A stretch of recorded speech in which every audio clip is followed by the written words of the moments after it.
Merci tout le monde. Moi je suis Mathilde Sauvé, donc je suis neurologue responsable du Centre Mémoire de Ressources et de Recherche de Grenoble. Et je vais vous parler de la maladie d'Alzheimer et de l'arrivée des nouvelles thérapeutiques d'un point de vue très clinique. Donc j'ai pas de lien d'intérêt personnel, par contre cette présentation elle évolue depuis 1 an et je travaille aussi avec ma chef de clinique Anaëlle Bain et voilà, Anaëlle a touché des liens d'intérêt. La définition de la maladie d'Alzheimer, il faut savoir qu'elle n'est pas la même actuellement aux États-Unis et en Europe, et ça c'est un phénomène récent. En Europe, en 2025, la maladie d'Alzheimer reste une entité clinico-biologique, c'est-à-dire qu'on considère que quelqu'un a une maladie d'Alzheimer s'il a des troubles neurocognitifs associés à 2 protéinopathies qui correspondent à 2 types de lésions et qui signent la maladie d'Alzheimer.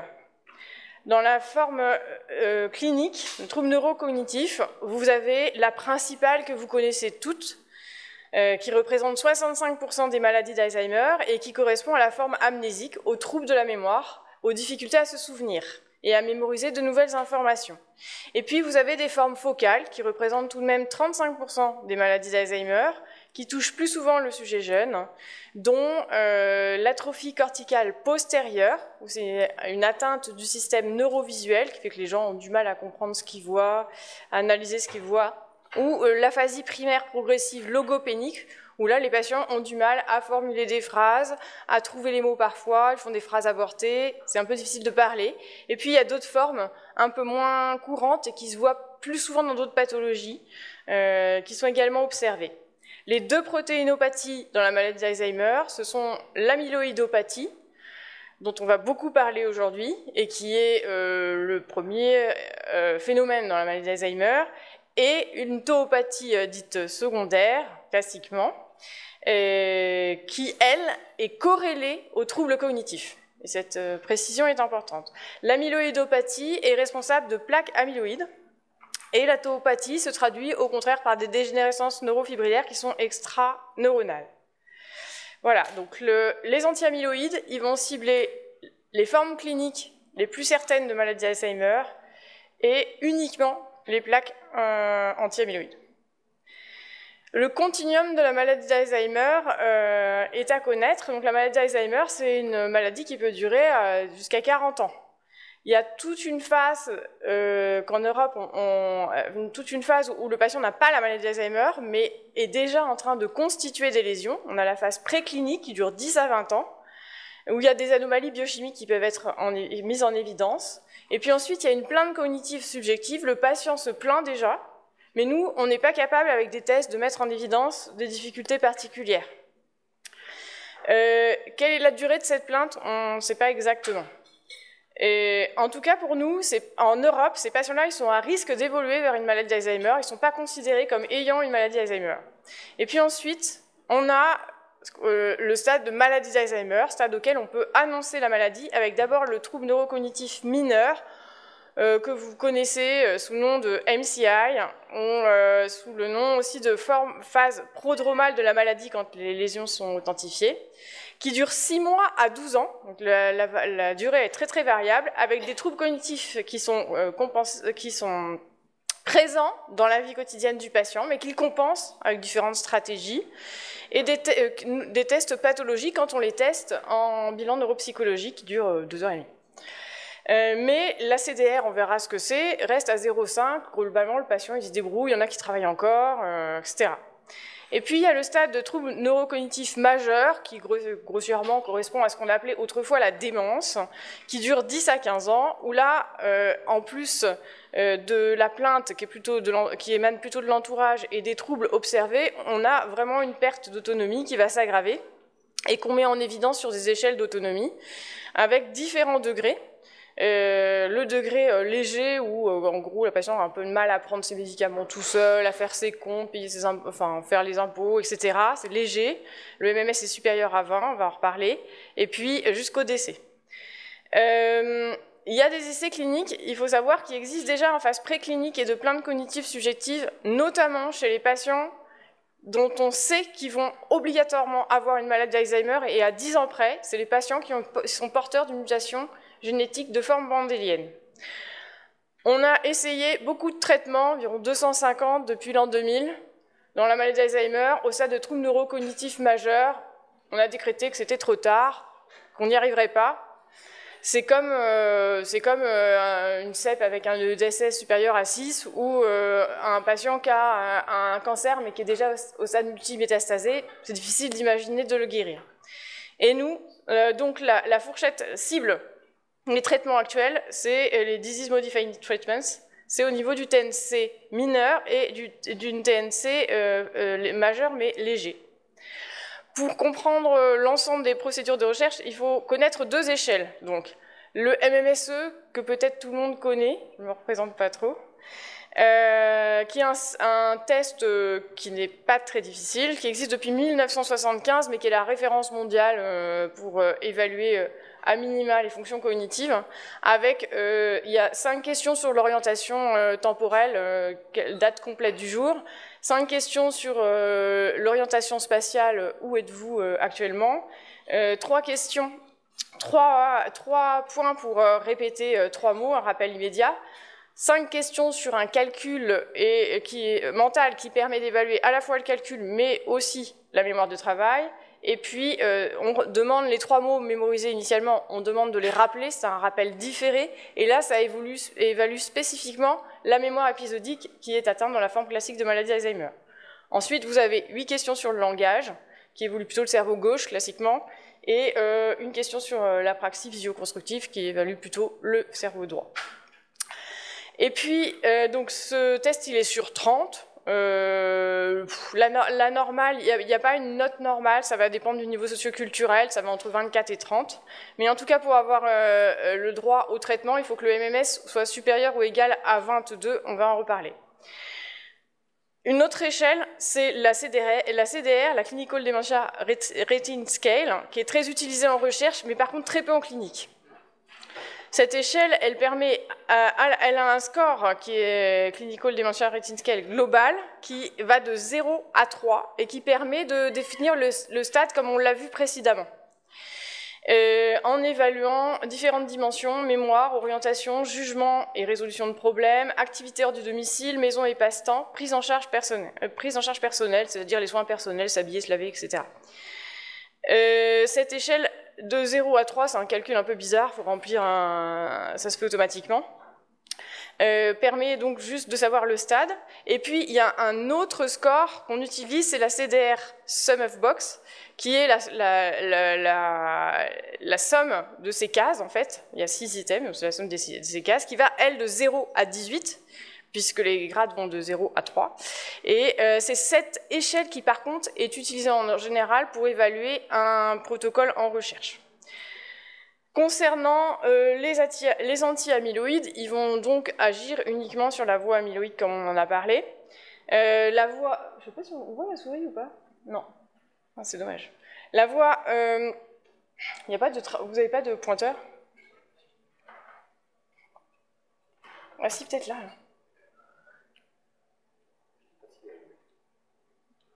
Si.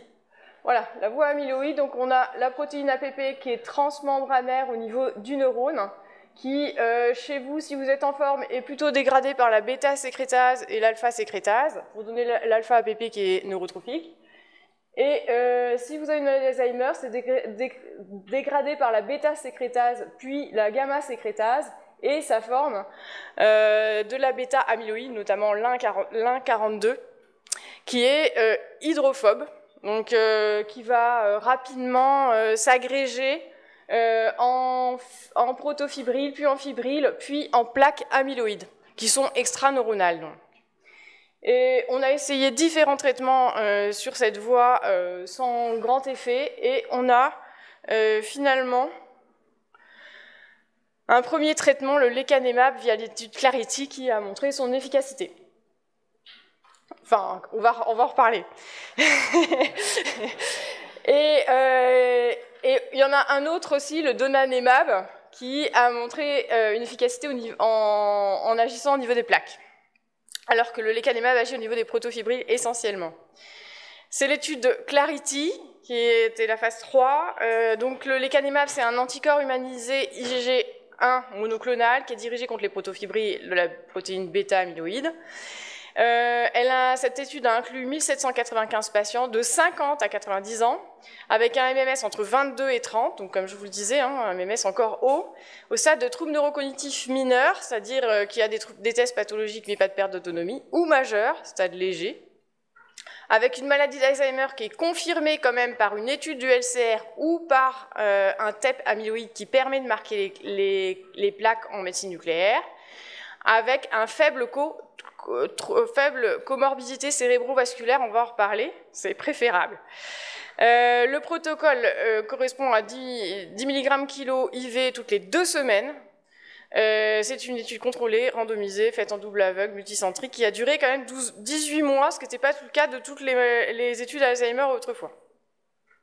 Le résultat, ça c'est pas le critère principal, c'est un des critères secondaires, mais ça nettoie clairement la charge amyloïde. Là on est content parce qu'on sait nettoyer l'amyloïde.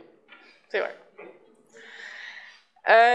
Au niveau de la clinique, le critère principal c'était donc le score total à la CDR, c'est-à-dire entre 0 et 18, qui était étudié. Okay. Et on constate une diminution de 27% à 18 mois. Voilà, moins 0,45 sur les 1795 patients sur cette échelle de 18 points. Voilà, et tous les autres critères sont positifs. Globalement, sur le plan statistique, ça marche. Le problème de ces traitements, c'est qu'ils sont responsables d'ARIA, d'anomalies radiologiques liées à l'amyloïde. C'est leurs effets secondaires principaux. L'autre effet secondaire principal, c'est les réactions à la perfusion, mais je ne vous en parle pas tellement, parce que ça se retrouve avec toutes les immunothérapies. Voilà. Les ARIA, donc il y a 2 formes. Il y a une forme œdémateuse, qui se voit dans une séquence IRM, qui est la séquence FLAIR, qui ne se voit pas sur un scanner. Vous voyez, qui donne ça. Voilà. C'est pas forcément, je vous rassure, accompagné de signes cliniques sur l'ensemble de la zone observée. Et puis sinon, on a donc il y a à peu près 12%, 12,6%. Et puis vous avez sinon les ARIA-H, qui sont en fait, les ARIA-H, elles sont presque naturelles dans la maladie, on les retrouve dans le groupe placebo. C'est surtout les ARIA-EH, œdémateuses et hémorragiques, qui sont un effet secondaire du traitement, et qui, elles, ne se voient que dans des séquences IRM particulières, pour la plupart, enfin, sauf les grosses hémorragies, on les voit au scanner, hein.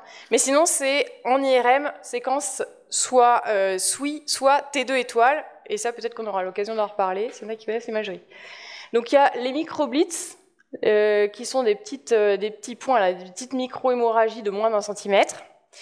Et puis, vous avez aussi l'hémosidérose, ici, vous voyez, qui est plus en surface. Et puis la macro-hémorragie, qui là est évidente à visualiser. Donc, il y en a 21% d'ARIA, et les ARIA sévères, il y en a 1,1%. Il n'y a pas eu d'essai pendant l'étude, mais il y a eu 3 décès en phase d'extension, parce qu'il y en avait un qui était sous hélicis, il y en avait un qui a été thrombolysé, et il y en avait un qui était homozygote APO4. C'est un traitement qui fait débat. Pourquoi ? Tous les critères ils sont positifs, on pourrait se demander pourquoi. Parce que nous, en tout cas, en tant que cliniciens, il y avait une frontière qui était fixée. C'était qu'il y avait une différence minimale cliniquement importante qui était fixée avec une CDR-SB qui devait être supérieure ou égale à 1, et en fait, on est positif sur le plan statistique, mais on est à 0,45. Et puis on ne sait pas ce que ça va donner au-delà de 18 mois, et vous avez vu que 18 mois dans une maladie d'Alzheimer, c'est pas grand-chose. Donc, l'intérêt du traitement par rapport à la taille de l'effet est donc discutable. Il y a le risque d'ARIA qui est de 20%, il y a le coût économique et logistique, un retentissement sur la vie des patients. Les patients ils viennent nous voir une fois tous les 6 mois ou tous les ans. Alors voilà, ça dépend du rythme de chacun. Là, il faut qu'ils viennent nous voir tous les 15 jours. Et en hôpital de jour.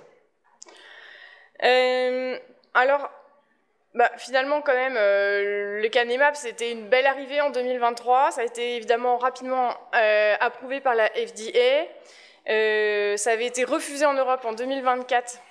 Le 26 juillet 2024, je m'en souviens, accepté le 14 novembre 2024. aussi parce que les cliniciens, les associations se sont mobilisés, mais on pourrait discuter de pourquoi ça a été refusé aussi. Le 15 avril, le traitement a obtenu l'AMM.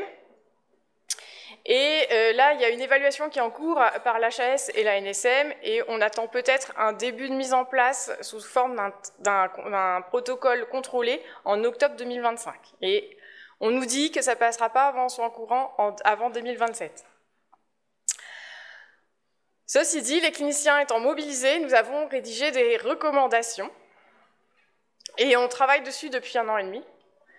Les acteurs principaux de ces recommandations, ce sont les médecins de CMRR qui sont largement et depuis longtemps impliqués dans les différents essais thérapeutiques des anti-amyloïdes. Donc on a Nicolas Villain de la Pitié-Salpêtrière, Vincent Planche pour Bordeaux, Mathieu Lilamant, je ne sais plus, je ne le connais pas Mathieu. Comment ?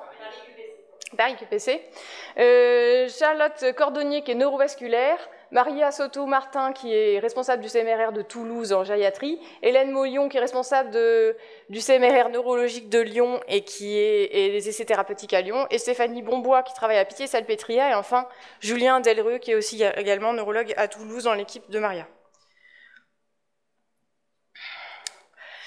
Donc la démarche est simple, il va falloir qu'on identifie des patients éligibles, qu'on valide leur indication à RCP, qu'on administre le traitement et qu'on surveille, et on les réévaluera à 18 mois, ce qui n'est pas prévu dans le protocole, dans l'étude Clarity. Donc on ne prendra en respect des indications évidemment que des patients qui ont une maladie Alzheimer au stade débutant, c'est-à-dire TCN mineur ou majeur léger, avec les formes communes que je vous ai présentées, les troubles de mémoire, les troubles du langage ou les troubles neurovisuels, avec un MMS supérieur ou égal à 22/30, une CDR légère, 0,5-1, et sans limite d'âge. Il n'y a pas de limite d'âge officielle. On évaluera quand même les comorbidités, et il ne faut pas qu'il y ait de comorbidités qui participent au déclin cognitif. Une composante vasculaire, une maladie à corps de Lévy associée, les collésions sont très très fréquentes dans nos pathologies. Ou qu'il y ait eu un antécédent de pathologie psychiatrique à long cours, ou un traumatisme crânien, ou quelque élément qui ait influencé le cognitif. Il ne faut pas qu'il y ait de contre-indication à l'IRM. Ça pénalise, voilà. C'est sûr que les patients qui ont un pacemaker, c'est plus compliqué. Les examens complémentaires obligatoires, ce sont les biomarqueurs LCL positifs avec l'amyloïdopathie retrouvée et la tauopathie. Il faut savoir qu'aujourd'hui, on ne fait pas de PL à tous les patients.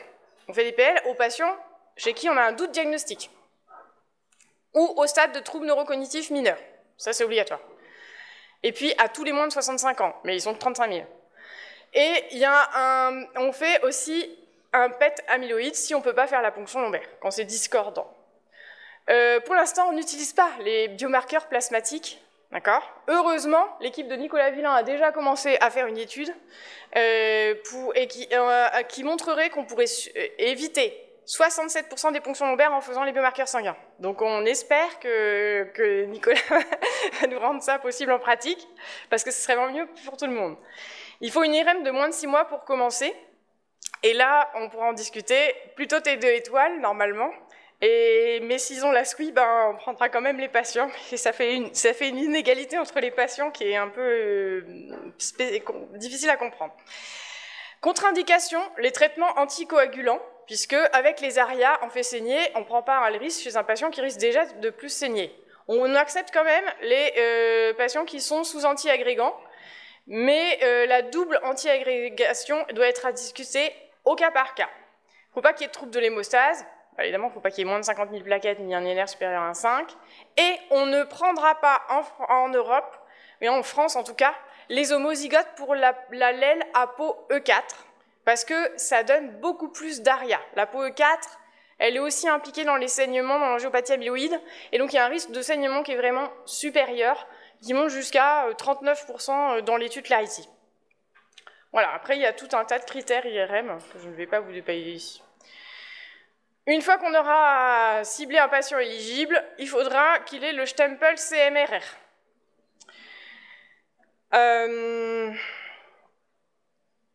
Les CMRR, il y en a 28 en France.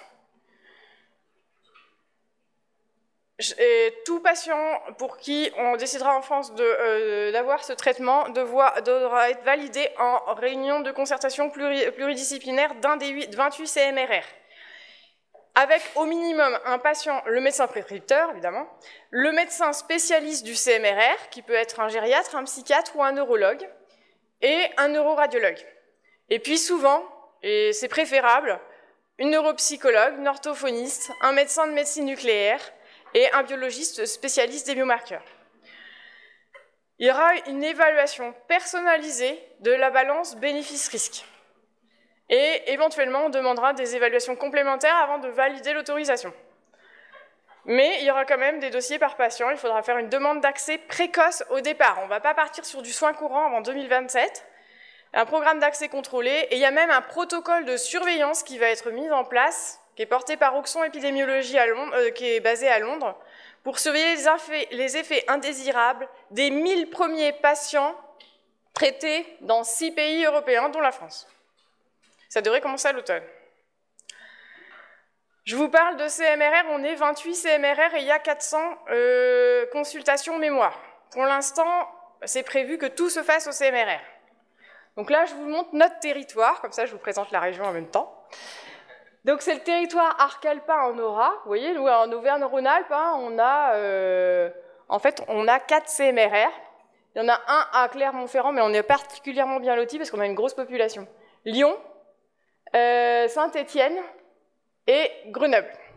Donc nous, Grenoble, on est responsable des consultations mémoire, enfin notre territoire sur lequel on assure le recours, c'est la Haute-Savoie, la Savoie, une partie de l'Ain, Gex et Belay, le territoire sud, l'Isère, sauf le Nord-Isère, parce que géographiquement, ils vont plus facilement à Lyon, et toute la Drôme.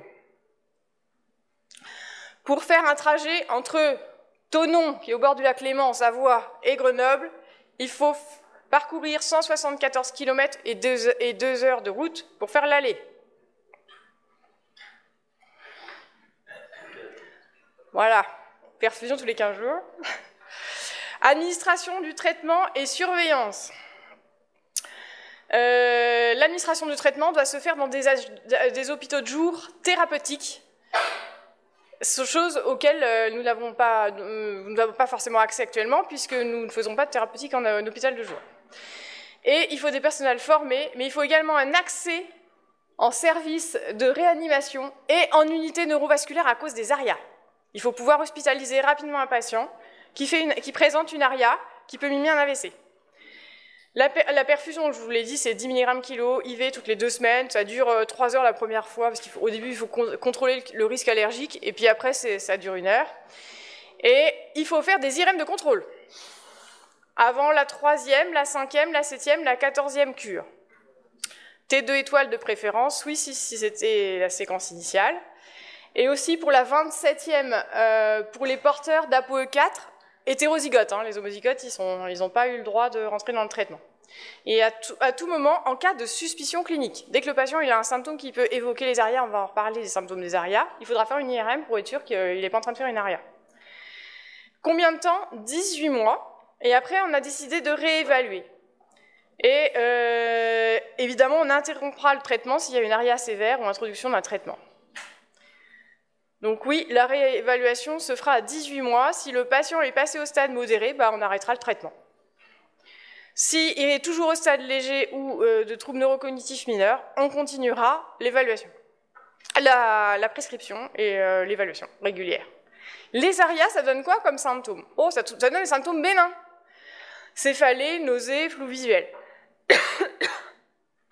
Éventuellement la confusion, mais bon, nos patients Alzheimer, ils ont facilement des confusions pour d'autres raisons.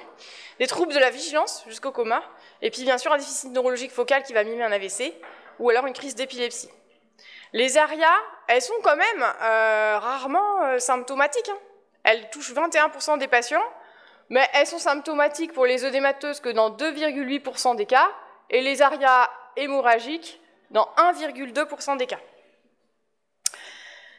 Les ARIA, ça c'est si on les voit cliniquement, on va les dépister, on va faire l'imagerie en urgence. Et puis il y a le cas où les ARIA, il n'y a aucun signe clinique, et on les a découverts en faisant nos petites IRM systématiques. Et là, On a deux cas de figure. Soit il y a une œdémateuse de moins de 5 cm, on dira qu'elle est légère. Entre 5 et 10, elle est modérée. Entre sévère, plus de 10, elle est considérée comme sévère. Et les ARIA H, soit il y a moins de 4 nouvelles micro-hémorragies, elle est légère. 5 à 9, elle est modérée. Et par contre, au-delà, ou s'il y a une macro-hémorragie ou une hémosidérose, on passera au stade sévère. En fonction de ça, on a un arbre décisionnel. Si jamais, évidemment, c'est sévère cliniquement, on arrête le traitement. Terminé. Si jamais, cliniquement, c'est pas sévère, on surveillera, on suspend, on surveille, on voit si on reprend. Si c'est léger, on peut continuer, mais on surveille. Donc on fait encore des IRM. Bon, en pratique, à quel tsunami devons-nous nous attendre? Donc vous l'avez compris, un patient va avoir au moins 4 IRM en plus. Il faudra faire son statut ApoE4, on ne le fait pas aujourd'hui en pratique courante. Ils auront tous une PL ou un PET amyloïde, on ne le fait pas à tout le monde aujourd'hui. Ils auront 24 hôpitaux de jour par an. Le labo nous a annoncé que ça coûtait 25 000 € par an. Et il faut qu'ils soient inclus dans une filière dans laquelle ils n'entraient pas. L'hôpital de jour thérapeutique, les filières d'unités neurovasculaires, qui sont déjà bien occupés par les AVC, et aussi, surtout, la demande d'IRM, qui est vraiment très importante.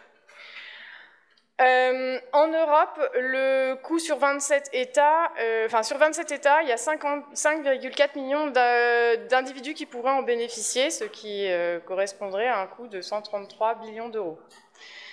En France, on estimait que dans le continuum de la maladie, c'est une estimation de Nicolas Villain, il y a 6 millions de patients, entre le premier jour et la fin, qu'il y a 1,9 million de patients qui entrent plutôt dans le spectre et qu'une fois qu'on a enlevé toutes les contre-indications, il en resterait peut-être 300 000.